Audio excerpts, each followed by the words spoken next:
स्मृति जी, 6 phases polling के हो चुके हैं। आज आप काशी में हैं और काशी विश्वनाथ मंदिर एक बहुत बड़ा प्रतीक है बीजेपी के लिए। बीजेपी के लिए प्रतीक नहीं है। बीजेपी प्रतीक इसलिए क्योंकि आस्था सबकी है, लेकिन आपने जो उसको स्वरूप दिया है इस वक्त, उस पे मेहनत की है और जो सोचा है, तो काशी एक तरह से बीजेपी ने उसको इतना ऊंचा किया है। बहुत उम्मीदें हैं काशी से। आपके बोलने में त्रुटि है।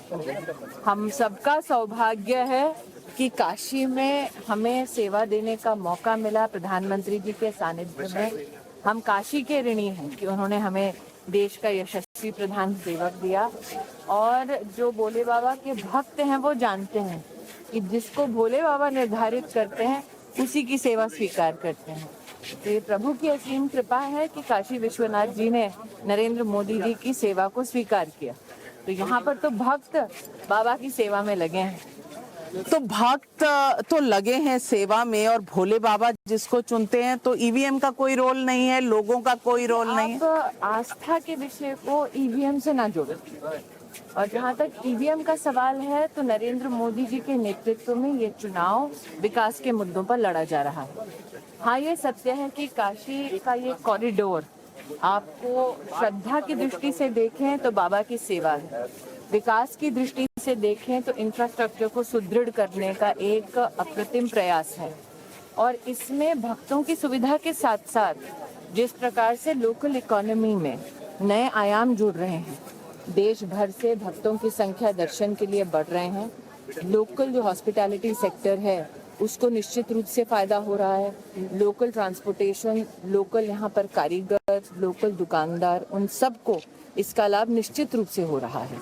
लेकिन स्मृति जी, आपको नहीं लगता कहीं शुरुआत हुई थी इस पूरे चुनाव का जो एक प्लेटफॉर्म था, वो शुरुआत हुआ था विकास की बातों से, लेकिन कहीं बीच में गर्मी निकालना, 80-20 और ये सब मुद्दे बीच में आ गए। पूछना आपसे मैं ये चाहती हूँ कि क्या चुनाव कभी भी पूरी तरह से विकास के मुद्दे पर होता है, नौकरियों के मुद्दे पर होता है? ये कहें कि अपराध को हटाना है तो उसका सीधा संबंध विकास से है। अगर आपराधिक तत्व बढ़ते हैं तो इन्वेस्टर भाग जाता है। अगर आपराधिक तत्व बढ़ते हैं तो साथ ही इंडस्ट्री का रुख नहीं होता है। अगर आपराधिक तत्व बढ़ते हैं तो अगर आप महिला को सुदृढ़ करना चाहते हैं कि वो सरेआम सर उठाकर जिए और अगर अपने काम को अथवा अपने शैक्षिक संस्थान को निर्भीक होकर जाए, इन सब के लिए अपराध से जूझना सुनिश्चित करना पड़ता है। और उसके लिए अगर governance methodology Bharatiya Janata party की अच्छी रही है तो फिर मुझे नहीं लगता कि आप ये कह पाएंगे कि अपराध का गवर्नेंस से और इस प्रकार की प्रशासनिक व्यवस्था से कोई लेना देना नहीं है अथवा उसका कोई उल्लेख नहीं होना चाहिए। जहाँ तक कि गर्मी निकालने वाली बात है, नाविका जी, पहले चरण में मैं जब पश्चिम उत्तर प्रदेश में थी तो सपा के एक नेता ने खुलेआम कहा, और वो नेता उम्मीदवार भी था, कि आप देखिएगा चुनाव बाद में किसी को घर से बाहर निकलने नहीं दूंगा। तो अगर गुंडे बढ़ चढ़कर बोलेंगे तो उनको भी तो जवाब देना है। स्मृति जी, इस वक्त आप सेंट्रल सरकार में हैं तो चुनौतियां बहुत हैं, और आपने हर वक्त यहाँ पर आपकी पार्टी ने कहा है डबल इंजन की सरकार। कोविड के मामले आते हैं तो सरकार पर उंगलियां उठाई जाती हैं, ना सिर्फ उत्तर प्रदेश की सरकार पर, दिल्ली की सरकार पर भी। और इस वक्त सरकार लाई, महामारी सरकार लाई नहीं, पर किस तरह से हैंडल हुआ ये तो अकाउंटेबिलिटी सरकार की होती है। नागरिकों को मुफ्त का 19 महीने राशन दिया तो वो क्या गलत था? अगर हिंदुस्तानियों को मुफ्त में हिंदुस्तान में बना टीका दिया तो क्या वो गलत था? अगर एमएसएमई में 9 लाख करोड़ रुपया लोन की सूरत में इंडस्ट्री को संरक्षित रखने के लिए दिया गया तो क्या वो गलत था? मैं कहना ये चाहती हूँ कि हम भव्य गंगा देख रहे हैं यहाँ पर, और यहाँ उत्तर प्रदेश में हमेशा ये बात होती है कि गंगा में लाशें बह रही थी। दूसरी तरफ आप कह रही हैं कि कोविड में बहुत कुछ किया सरकार ने। मैंने जो आपको आंकड़े गिनवाए उसको आप भी झुटला नहीं सकते, क्योंकि वो एक पक्ष है, एक दूसरा पक्ष भी है। मुद्दा आपका है कि सरकार की रिस्पॉन्सिवनेस क्या रही। एक तरफ मैंने अनाज की बात की, दूसरी तरफ मैंने एमएसएमई को संरक्षित होने की बात कही, तीसरी ओर मैंने वैक्सीनेशन की बात कही। जो प्रथाएं नहीं समझते, जो जानबूझकर इस बात का उल्लेख करते हैं कि गंगा जी में किस प्रकार से क्या सामाजिक और सांस्कृतिक व्यवस्थाएं हैं, उनको मैं क्या एक्सप्लेनेशन दे सकती हूँ। यहाँ पर जनता जनार्दन ने और न सिर्फ काशी वासियों ने बल्कि उत्तर प्रदेश के नागरिकों ने स्वयं इसका जवाब दिया। लेकिन आज अगर आप उससे ये कहें कि आप झुठलाना चाहेंगे कि उत्तर प्रदेश में 2 करोड़ से ज्यादा इज्जत घर नहीं बने, आज अगर आप ये झुठलाना चाहेंगे कि एक्सप्रेसवे और सड़कों का काम नहीं हुआ, आज अगर आप झुठलाना चाहेंगे कि यहाँ पर ना अनाज बटा ना वैक्सीन बटा, तो वो तो झूठ है ना। आप कभी भी ये प्रश्न उन राजनीतिक तत्वों से क्यों नहीं करते जिन्होंने महामारी की विषम परिस्थिति में बार बार जनता के बीच में भ्रम पैदा करने का काम किया। अखिलेश जी ने क्यों बोला कि वैक्सीन ना लगा? वो क्या चाहते थे कि गरीब संरक्षित ना हो, मौत के घाट उतारा जाए और फिर उसके ऊपर राजनीति की जाए। पर विपक्ष परिवार क्यों कहता रहा कि विदेश से लाओ टीका? और आज अगर आप उस विदेशी टीके की भी बात करें, मैंने हाल ही में देखा है, शायद इसमें त्रुटि हो, आप इसको ठीक कर सकती हैं अपनी डेटा के माध्यम से, लेकिन जो टीका गांधी परिवार कह रहा था हिंदुस्तान इंपोर्ट करके लाओ, उस टीके के साइड इफेक्ट्स के 9 पेजेस तो ऑनलाइन उपलब्ध हैं। तो क्यों ऐसा है कि हिंदुस्तानियों की क्षमता पर अंकुश लगाने का जिन राजनीतिक दलों ने काम किया, उनको आज तक आपने सवाल नहीं। ये और बात है कि आपके सामने वो जवाब विशेषतः गांधी परिवार के लोग कभी नहीं देंगे, क्योंकि आप वेल प्रिपेयर्ड पहले से ही बताया हुआ क्वेश्चन आंसर सेशन नहीं करते। लेकिन कोई तो पूछे। स्मृति जी, हमारे लिए ये सौभाग्य की बात है कि हमारे लिए चाहे हम विपक्ष से सवाल पूछें, वो हम पर इल्जाम लगाते हैं, हम सत्ता पक्ष से पूछें, आप जैसे लोग तो वो भी इल्जाम लगाते हैं। लेकिन मैं आज पूछना चाहती हूँ जी, मैं कोई इल्जाम नहीं लगा रही, मैं आपसे कहना चाहती हूँ 19 महीने, लेकिन बोलना बड़ा आसान है कि 80 करोड़ लोगों को उनके घर तक राशन पहुंचाया सरकार की व्यवस्थाओं को, लेकिन ये इतना बड़ा तंत्र खड़ा होना अपने देश में, और वो भी कोविड जैसी महामारी में, ये कोई आसान बात नहीं है। विश्व में एक ऐसी सरकार नहीं है जिसने ये काम किया। विश्व में पहली सरकार हिंदुस्तान की थी जिसने कोविन एप्लीकेशन के माध्यम से डिजिटली एक हिंदुस्तानी का वैक्सीनेशन हो, इसकी व्यवस्था की। मैं महिला बाल विकास मंत्रालय से हूँ। हमारे यहाँ देश भर में 704 वन स्टॉप सेंटर्स 24 घंटे खुले थे, 5 लाख औरतों का उसमें संरक्षण हुआ। मोदी ने उन सेंटर्स को क्राइसिस सेंटर्स को बनाया। आप ये झुटला नहीं सकते। आज मैं धड़ल्ले से कह सकती हूँ कि वन स्टॉप सेंटर्स और देश की जितनी महिला हेल्पलाइन है, जिसका 100% पैसा भारत सरकार की ओर से जाता है, उसके अंतर्गत 70 लाख हिंदुस्तान की महिलाओं को संरक्षित करने का काम किया। पुलिस की मदद, legal aid, mental counselling, medical help, ये सब दिया नरेंद्र मोदी की सरकार। लेकिन स्मृति जी, फिर क्या बात है कि क्यों फिर इसको झुठलाती हैं अथवा आप इसका महत्व क्यों कम करती हैं? आपको पता है कितना मुश्किल होता है एक औरत के लिए एक सेंटर पर जाकर मदद मांगना, लेकिन वो औरत, वो महिला गई उस सेंटर तक क्योंकि उसका विश्वास था कि नरेंद्र मोदी की सरकार में इस सेंटर में मेरा संरक्षण होगा, मुझे मदद मिलेगी। तो स्मृति जी, ऐसा क्यों है कि सब कुछ हुआ फिर भी जनता कुछ खफा सी है? और इस वक्त भी जो सबसे बड़ा चैलेंज है आपकी सरकार के सामने, अब वो यूक्रेन की वजह से है। हम भारतीय बच्चों को वापस क्यों नहीं ला सके? ये डेवलपिंग सिचुएशन है इस देश पे। निश्चित रूप से एमईए की भूमिका आपके सवाल जवाब की रहनी चाहिए। एक बहुत ही जिम्मेदार प्रतिनिधि के नाते मैं कहना चाहूँगी कि एक डेवलपिंग सिचुएशन में जहाँ 2 इंटरनेशनल फ्रंट्स पे हिंदुस्तान इस पूरे विषय को देख रहा है, वहाँ पे एमईए ही टिप्पणी करे तो बेहतर है। लेकिन ये भी सत्य है कि हिंदुस्तान की सरकार ने एडवाइजरी यूक्रेन में हमारे जितने भी नागरिक थे उनके लिए समय समय पर दी। ये भी सत्य है कि भारत ने व्यवस्थाएं की कि हिंदुस्तान, लेकिन देर से की। बिल्कुल नहीं। मैं जब बच्चों को वहाँ पर एयरपोर्ट पे रिसीव करने गई थी, एक बच्ची ने मुझे पकड़कर वो रो दी क्योंकि बड़े संघर्षों के बाद घर लौटी थी। जब रो रही थी तब मैंने उस बच्ची से पूछा, तुम्हें लगा कि तुम्हें नरेंद्र मोदी वहाँ अकेले छोड़ देंगे? उस बच्ची ने, नाविका जी, स्टूडेंट ने पलट कर कहा कि मुझे विश्वास था कि मुझे हिंदुस्तान मेरे प्रधानमंत्री लेकर आए। वो बच्ची मोदी के प्रति विश्वास का प्रतीक। तो स्मृति जी, विपक्ष कह रहा है कि ये विपक्ष जाए ना, मोदी विपक्ष सरकार, का नेता कभी कोई गया है ऐसी परिस्थिति में? वो तो जाना चाहते हैं। ममता बनर्जी ने कहा कि आप हमें जाने दीजिए, आप फोटो आप करवाते हैं अपने मंत्रियों से। ममता बनर्जी आज तक बंगाल में उन घर तक नहीं गई जहां बेटों को लटकाया गया। उनका पाप सिर्फ ये कि वो भाजपा के कार्यकर्ता है। यूक्रेन तो छोड़िए, आज तक उन घरों तक नहीं पहुंची जहां की बेटियों का बलात्कार हुआ क्योंकि वो भारतीय जनता पार्टी के कार्यकर्ता हैं। आज तक उस गांव में नहीं पहुंची जहां पर टीएमसी के नेता ने बोला पुरुषों को कि अगर गांव लौटना है, बीजेपी के समर्थक हो तो अपनी पत्नियों को हमारे पास रात को भेजो। बंगाल में पहले उन लोगों के घर जाए। बंगाल की जब स्थिति हुई थी और जो आपने चिंताएं व्यक्त की थी, वो सारी कोर्ट में है इस वक्त। लेकिन झूठ नहीं है, ये तो प्रमाण के साथ कोर्ट ने अपनी टिप्पणी की है।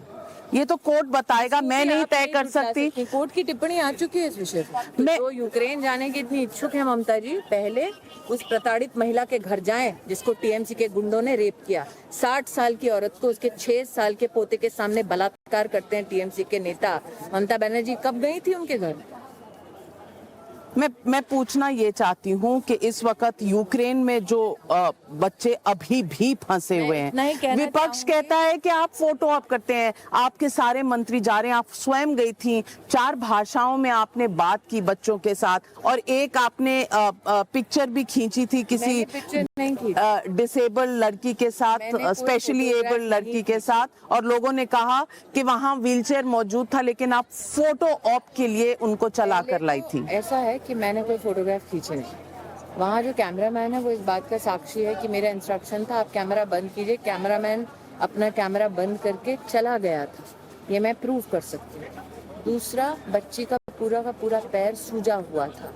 वो बच्ची स्वयं 3rd ईयर की मेडिकल स्टूडेंट है, उसको अपना जूता खोलना था। तो मैं क्या कहती कि राहुल गांधी सवाल करेंगे इसलिए अपना जूता मत खोलो, प्रियंका वाड्रा कटाक्ष करेंगी तो जुराब मत खोलो। उस लड़की को उस वक्त 2 मिनट की राहत की सांस लेनी थी क्योंकि वो इतने घंटे प्लेन की एक सीट में बंद बैठी हुई थी। उसको अपना पैर मेडिकल एडवाइस पर ऊपर करना था। तो मैं क्या कहती हूँ कि मेडिकल एडवाइस मत सुनो वरना राहुल गांधी आ जाएगा। राहुल गांधी, उस बच्ची को, वो केरल से थी बच्ची, मैंने केरल सरकार के प्रतिनिधि को बुलाया। वो प्रतिनिधि जिसका नाम विष्णु है वो वहाँ उपस्थित था। उस प्रतिनिधि के साथ उस बच्ची को भेजा, महिला पुलिस कर्मियों को बच्ची के साथ भेजा, लड़की को संरक्षित किया। ना करती क्योंकि राहुल गांधी आ जाएगा।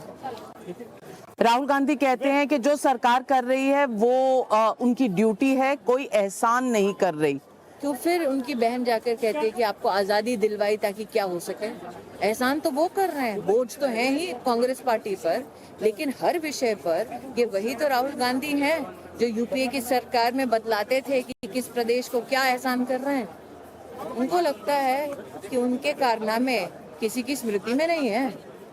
नहीं, स्मृति में तो जरूर हैं, और स्मृति राहुल गांधी को जो जो बताती हैं राहुल गांधी भूलते नहीं हैं, अमेठी से लेकर अब तक। तो शायद ये इंटरव्यू भी अगर वो देखेंगे तो मुझे इस बात से सरोकार नहीं वो क्या देखेंगे, पढ़ेंगे, सुनेंगे, समझेंगे। मुझे इस बात से सरोकार है कि जिनके प्रतिनिधि हम हैं उन तक हम लोग कोई सुविधा या समाधान पहुंचा सकते हैं या नहीं पहुंचा सकते। राहुल गांधी कल, आज तक ये नहीं जान पाए कि विपक्ष को इस बात की क्यों थोड़ी बहुत पीड़ा है कि मैं मराठी में बोल लूं या गुजराती में बोल लूं या बंगाली में बोल लूं, पंजाबी में, वायनाड के सांसद जहां से सांसद हैं उस प्रदेश की भाषा में बोल लूं। मुझे समझ नहीं आता। तो बच्चा जो संघर्षों के बाद घर लौटता है, पहले व्यक्ति को देखता है, वो अपनी भाषा सुनना चाहेगा कि नहीं सुनना चाहेगा? बिल्कुल सुनना चाहेगा। और मैं ये भी पूछना चाहती हूँ क्योंकि इस वक्त सवाल ये भी उठाया है कई लोगों ने, और बीजेपी के हैंडल से ये ट्वीट हुआ है कि राहुल गांधी कल की कंसल्टेटिव कमेटी मीटिंग में फोन देख रहे थे। तो वो पहली बार किया है क्या उन्होंने? हेमंत बिश्व शर्मा ने क्या कहा था कि जब मिलने गए थे तो कुत्ते को बिस्किट खिला रहे थे। इतनी बड़ी गंभीर परिस्थिति में ब्रीफिंग चल रही है एमईए की, उनको फोन से फुर्सत नहीं है। तो वो जो खुद कांग्रेस का कहना है कि बच्चों के मैसेजेस आ रहे थे वो उठाना चाहते। राहुल गांधी का नंबर आपको पता है? उनके कार्यकर्ता भेज रहे होंगे। राहुल गांधी का मोबाइल नंबर पता है? मुझे नहीं पता, शायद आपको पता आप हो। तो एडिटर, मुझे क्यों पता है? राहुल गांधी का नंबर, मैं आज डंके की चोट पे कहती हूँ, बनारस में जाइए, उसके बूथ अध्यक्ष को पता है। और आपको लगता है यूक्रेन में बैठे किसी बच्चे के पास राहुल गांधी का नंबर है? तो वो ट्विटर पे देख रहे होंगे बच्चों के। वो तो मैं कह रही हूँ, साक्षात वहाँ पर एमईए की ब्रीफिंग चल रही है और उन्हें ट्विटर से फुर्सत नहीं मिल रही थी। स्मृति जी, चुनाव में किस चीज पर, किस मुद्दे पर होगा? और लोग, अब तो ये भी एक कॉन्स्पिरेसी थ्योरी है कि नरेंद्र मोदी ने ये यूक्रेन का जो चैलेंज है ये भी इसीलिए किया ताकि मोदी ने यूक्रेन का चैलेंज, कोई लोग, ये सवाल है सोशल मीडिया पे और पार्टियों ने उठाया है। दो देशों के बीच में युद्ध की बालाकोट भी हुआ था और अब ये भी हुआ है ताकि भूमिका है। और आपको लगता है मोदी जी को इतनी फुर्सत है कि वो दो राष्ट्रों के बीच में युद्ध करवा रहे हैं? मतलब कि मैं स्तब्ध हूँ कि किसी राजनीतिक दल ने इस प्रकार का कटाक्ष किया है। ये नाविका जी, आपको कितने साल हो गए रिपोर्टिंग? 30-40 साल? इतनी बुढ़ी भी नहीं हूँ। 30 साल, 25 साल, 20 साल? कभी सुना है ऐसी बेतुकी बात? बिल्कुल। आपको लगता है कि विपक्ष बस क्रिटिसाइज करने के नाते ये कहता काम है?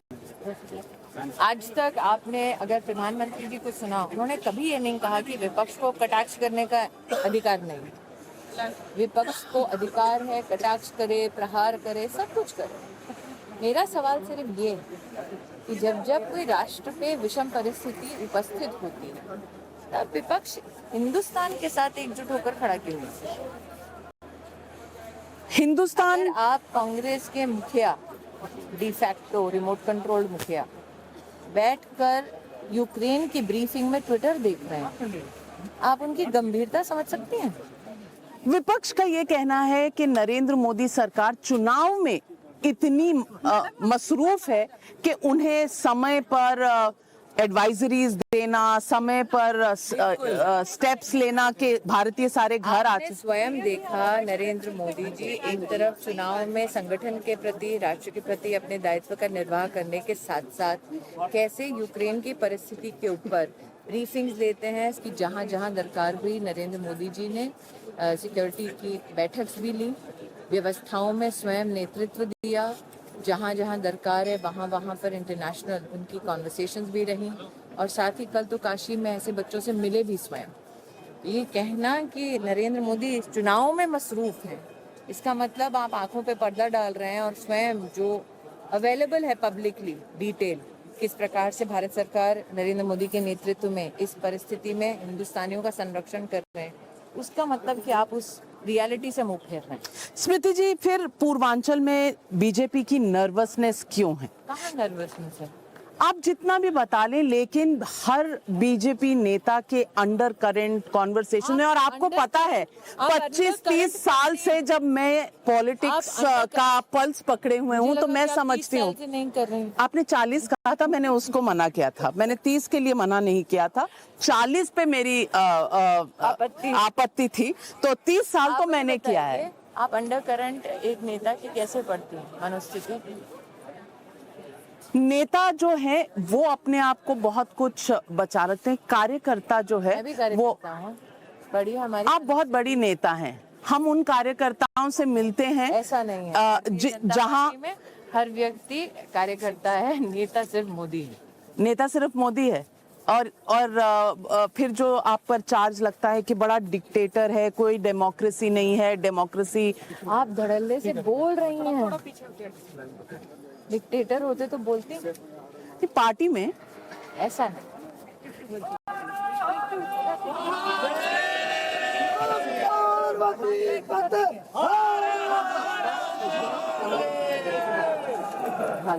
কখন করবেন? কত এসেছে সবাই? অনেক এসেছে। ঠিক, ভালো করে দর্শনটা করবেন, ঠিক আছে? बंगाल से इतना अच्छा नाता है आपका, बंगाल जीते क्यों नहीं? हम जिस परिस्थिति में चुनाव लड़े और जिन सीटों तक पहुंचे, वो पॉलिटिकल छलांग किसी और राजनीतिक दल ने नहीं लगाई।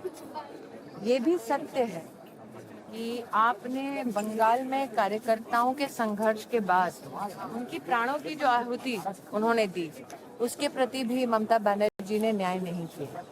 आज हम उत्तर प्रदेश के कार्यकर्ता गौरव से कहते हैं कि नरेंद्र मोदी जी के आशीर्वाद से योगी सरकार में उत्तर प्रदेश में एक भी दंगा नहीं हुआ।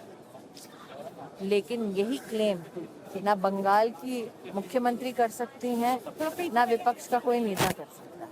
उत्तर प्रदेश में चुनाव चल रहा है, एक तरफ युवा नेता राहुल गांधी, युवा है वो, युवा नेता आपकी मर्जी।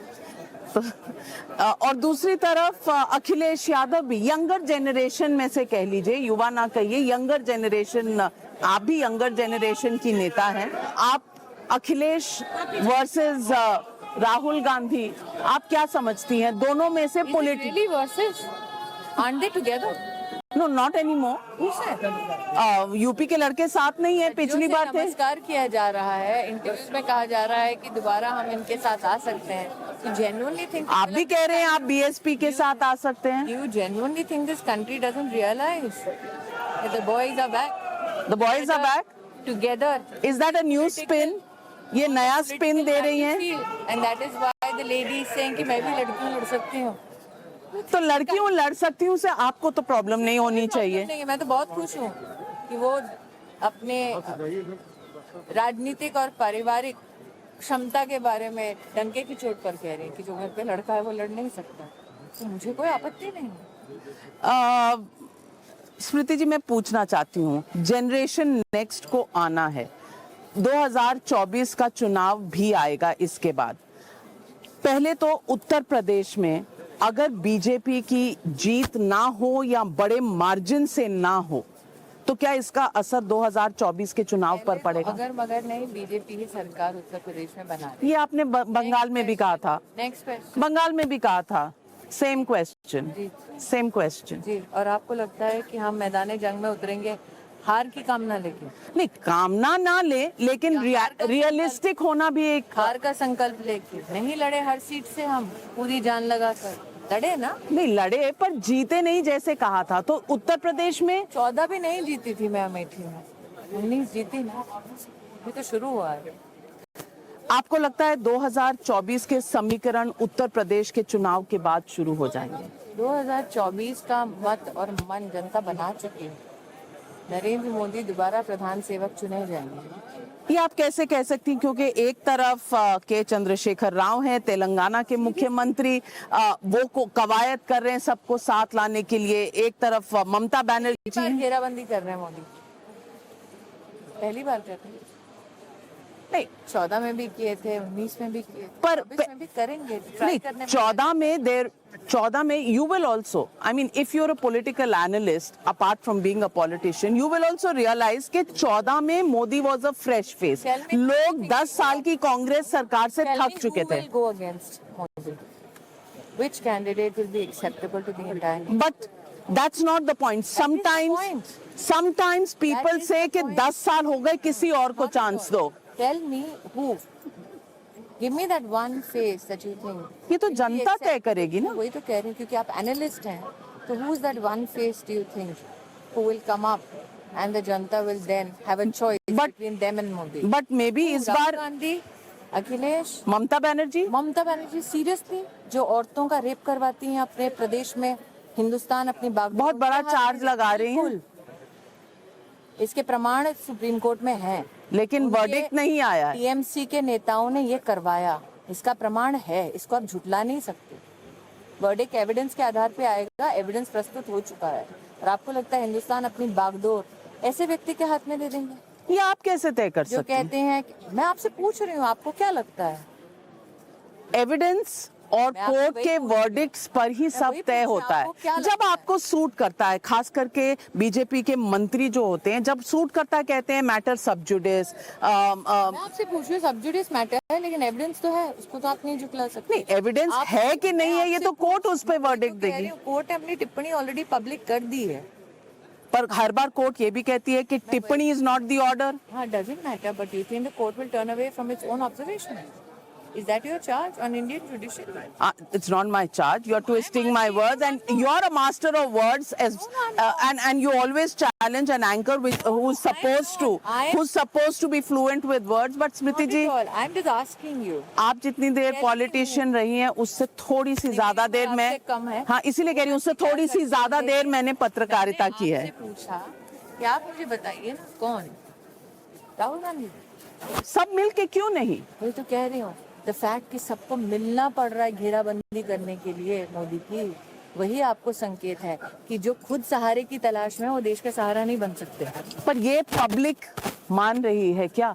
क्यों इस बार अंदेशा है कि सीटें घटेंगी उत्तर प्रदेश में 5 साल के राज के बाद? क्यों अखिलेश यादव के रैलीज में इतनी भीड़ उमड़ कर आ रही है? हर राजनीतिक दल का अधिकार है कि वो चुनाव लड़े, पूरी अपनी क्षमता के साथ लड़े, लोकतंत्र की यही ताकत है।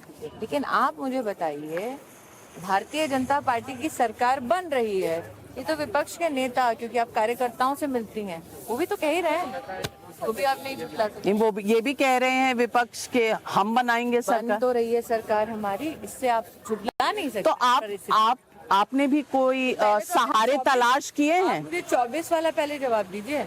नहीं 24 में सारे आप कहती हैं कि मैं दूरदृष्टि से आपको बताऊं 24 का, मैं तो बता चुकी हूँ। अब आप बताइए। मैंने तय नहीं करना है, मैंने रिपोर्ट करना है जब जो होगा। पर मैं ये पूछ रही हूँ कि क्या बीजेपी इस पर काम कर रही है कि ऑल्टरनेटिव होगा और 10 साल के राज के बाद शायद इतना आसान ना हो? कि आप कह रही हैं 10 साल का राज किया बीजेपी, वही तो त्रुटि है आपकी। हमने प्रधान सेवक दिया देश का, हमारे संगठन ने बार बार कहा कि तुम सत्ता की भूमिका में नहीं है, सेवा की भूमिका में। और हिंदुस्तान की फितरत है, भारत का संस्कार है, सेवा का तिरस्कार नहीं है। स्मृति जी, आप भी जानती हैं और मैं भी जानती हूँ, कहा जाता है one government in power. Power का मतलब होता है सत्ता, पावर का मतलब होता है राज करना। अब आप ह्यूमिलिटी दिखाकर आप कहें कि हमने सेवा की है, that's all right, that's a play of words, but the question is, after 10 years when you have anti-incumbency, when you have this, आप भी एक ही साड़ी कितने साल पहनेंगी? कभी ना कभी आपको लगेगा कि कुछ शायद बदल लूं। इस बार I think that you give very little credit to the Indian potential to identify who will benefit the nation at large.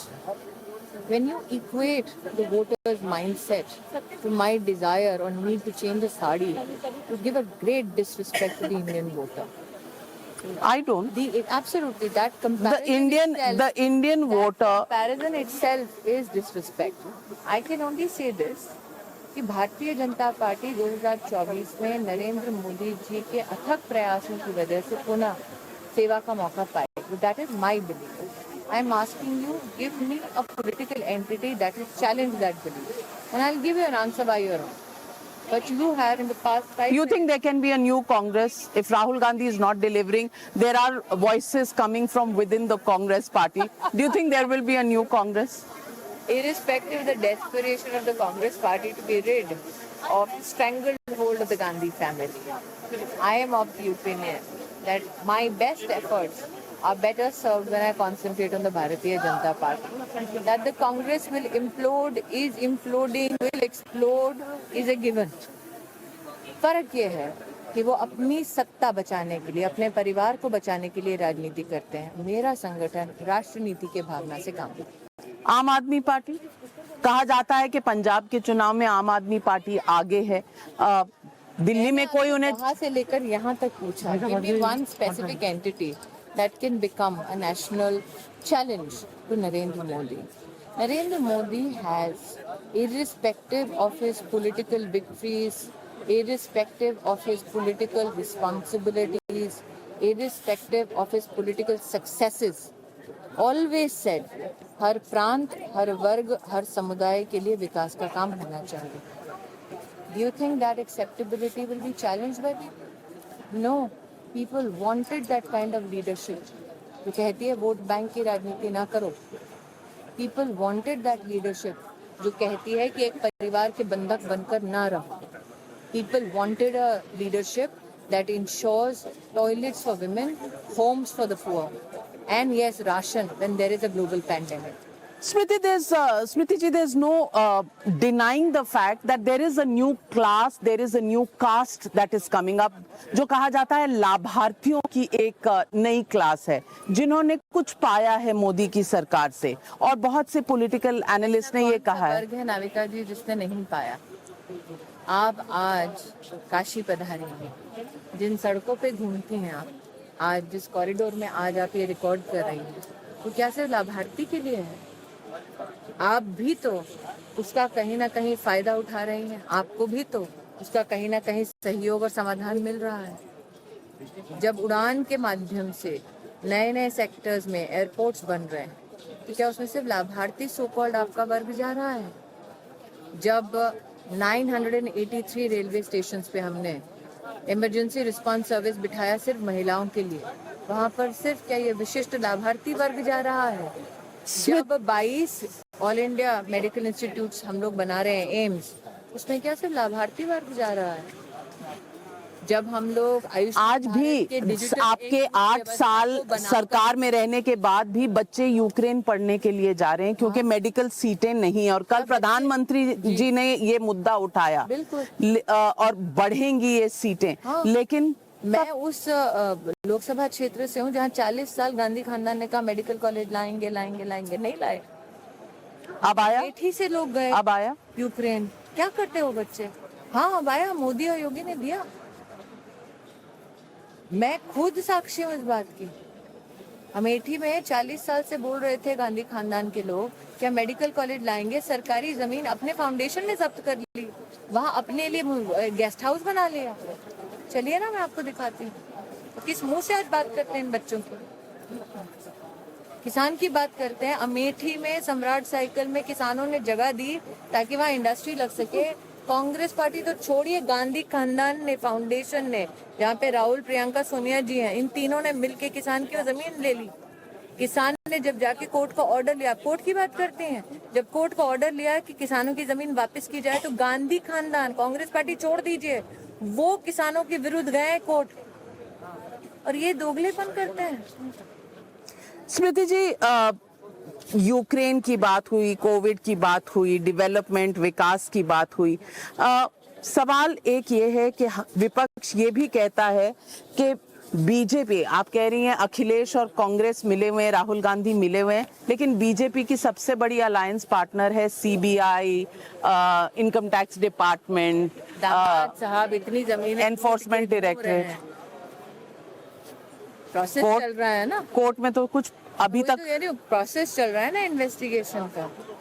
CBI, ED, आप जो कहते हैं हथियार हैं, इसका मतलब आप वो ऑफिसर, इत्र के केस में क्या हुआ, थोड़े सा सनसनी, जो संविधान के आधार पर ऑफिसर्स इन्वेस्टिगेशन कर रहे हैं, उनके ऊपर तहमत लगा रहे हैं। तो ये संविधान, मैं जहाँ से सांसद हूँ वहाँ पे 5 साल से किसान गांधी खानदान के खिलाफ कोर्ट में लड़ रहा है।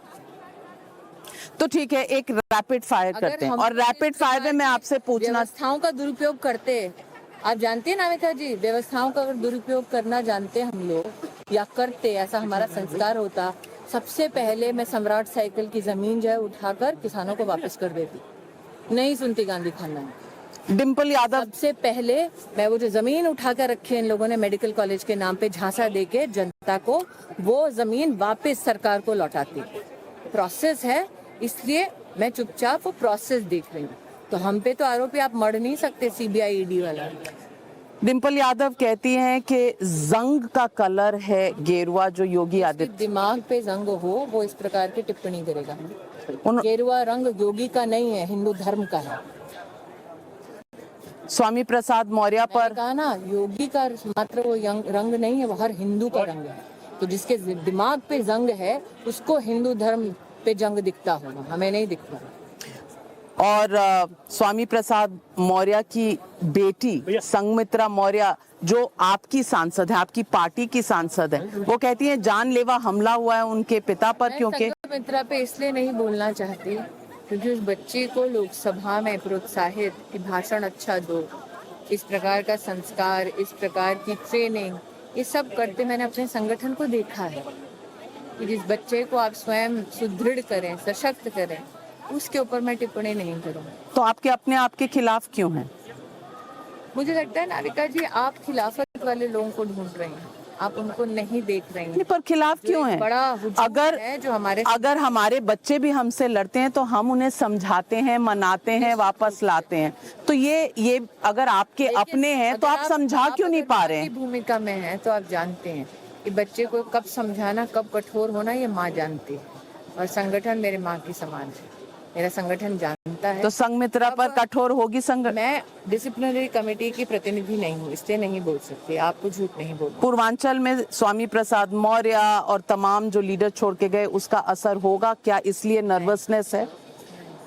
नहीं हो, उनका कोई अस्तित्व नहीं था तो पहले आपके साथ क्यों थे? अस्तित्व किसका था किसका नहीं, मैं इतनी बड़ी नहीं हूँ कि सबके अस्तित्व पे मैं प्रश्न चिन्ह लगा। असर नहीं, असर नहीं हो। ये कोर भाजपाई जो आपको मेहनत मशक्कत करते हुए दिख रहा है, ये तब से मेहनत कर रहा है जब भाजपा के 2 सांसद। तो 2 सांसद वाली भाजपा अगर आज इतनी बड़ी हो सकती है तो कोई दूसरी पार्टी भी 2 से बड़ी हो सकती है, फिर उसको क्यों नहीं मानते? सबका अधिकार। तो आप हमेशा क्यों कह रही है कि 2024 में कौन आएगा? कोई भी 2 लोगों की पार्टी बड़ी होगी। 2 लोगों की पार्टी बड़ी हो सकती है, बशर्ते उस संगठन में क्षमता हो। मुझे क्षमता ने एक संगठन का नाम ले दिया, वहां से लेकर यहाँ तक आई, अब तक नाम नहीं बताया। नहीं, मेरा काम नहीं है। आप पार्लियामेंट में हैं। मेरी संगठन की सीख, मेरे संगठन का व्यक्तित्व, मेरे संगठन का संस्कार मेरा अभिमान है। और मैं इसलिए कह सकती हूँ कि मेरे संगठन से जुड़े लोगों ने वर्षों वर्ष गरीबी में, जलालत में बिताए, फिर भी संगठन का झंडा नहीं छोड़ा। और आज उसी कार्यकर्ता के दम पे कह रही हूँ कि यूपी में सरकार बना। स्मृति ईरानी, रैपिड फायर, और रैपिड फायर में करण जौहर कब से हो गई जी? करण जौहर नहीं हूँ, पर मुझे ये राउंड अच्छा लगता है, खास करके पॉलिटिशियन के साथ। बोलिए। तो मैं आपसे पूछना चाहती हूँ, यूपी में कितनी सीटें? मैं सिफोलॉजी में आपके साथ इस वक्त संबद्ध 250 से ऊपर के 250 से नीचे? भारतीय जनता पार्टी की सरकार। आप झूठ बुलवाना चाहें? नहीं, मैं क्यों? आप अगर बोलना चाह रही तो बोल दीजिए, कोई बात नहीं। आप ये प्रिज्यूम करें कि 7वां चरण अभी हुआ नहीं है, उससे पहले मैं आपको सीटों की व्याख्या कर दूं, इसका मतलब लोकतंत्र का अपमान कर दूं। पर आप इसलिए भारतीय जनता पार्टी नहीं, पर आप इसलिए भी नहीं कह रही, लोग कहेंगे क्योंकि अब तक तो 6 चरणों में आपको जीत जाना चाहिए था। हाँ, तो जीत, इससे तो कह रही हूँ 6ठे चरण के बाद कि जीत रहे हैं भाई, सरकार बना रहे। सरकार तो तभी बनती है जब जीतते हैं ना। रैपिड फायर है तो जल्दी से रैपिडली क्वेश्चन कीजिए। Smriti Irani the politician, Smriti Irani the actor, Smriti Irani the mother. Smriti Irani the person. Why should I be liked or disliked only in parts? Either love me as a whole or discard me. Smriti Irani को गुस्सा आता है कभी? बिल्कुल। बाप रे, ये तो कैसा बेतुका सा सवाल है। आप साक्षी है मुझे गुस्सा कब आता है। लेकिन पूछना ये भी चाहती हूँ कि 2024 का चुनाव अमेठी से आप दोबारा जीत पाएंगी? ये जवाब भी इसलिए नहीं दूंगी क्योंकि ये निर्णय पार्लियामेंट्री बोर्ड का होता है। स्मृति इतनी पॉलिटिकली करेक्ट कब से हो गई आप? 19 में भी यही बोला, 18 में भी यही बोला, 17, 16 और 15 में भी यही पॉलिटिशियन कब तक बनी रहेंगी? मैं संगठन की कार्यकर्ता तो मरते दम तक हूँ, इसी संगठन में अर्थी उठेगी। कुछ और नया करना चाहती हैं? किताब तो आप लिख चुकी हैं, एक्टिंग आप कर चुकी हैं, मंत्री पद आप संभाल चुकी हैं। नए लोगों से, नए प्रांतों के प्रतिनिधियों से मिलना होता है, इतना बड़ा सौभाग्य और किसको मिलता है। अब चुनाव इन 5 राज्यों के बाद गुजरात में और हिमाचल में भी आ रहे हैं, बड़ी चुनौती है बीजेपी के लिए? नहीं, जो 2 से यहाँ तक पहुँच गए उनको आप चुनौती वाला कोई भी मंजर दिखला दें तो उनको समाधान ही दिखता है। पर जो लोग कहते हैं कि जो भी ऊपर जाता है वो कभी ना कभी तो नीचे आता है, कहते हैं, तो आप इतिहास बदलेंगे?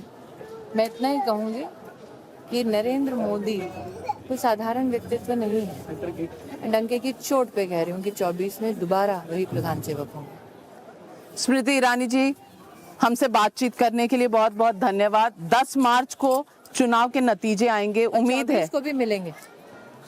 24 तक जी यही लोगों से पूछते रहेंगे कि कौन जीत रहा है, कौन पीछे है, कौन आगे है। बिल्कुल हमारा भी यही रोल है और हम आपसे सवाल पूछते रहेंगे।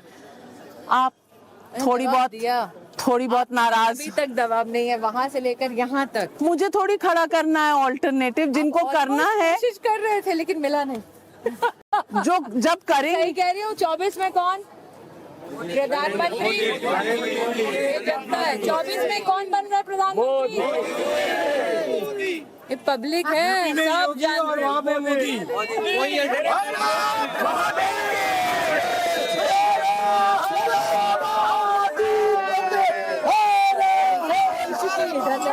हैं।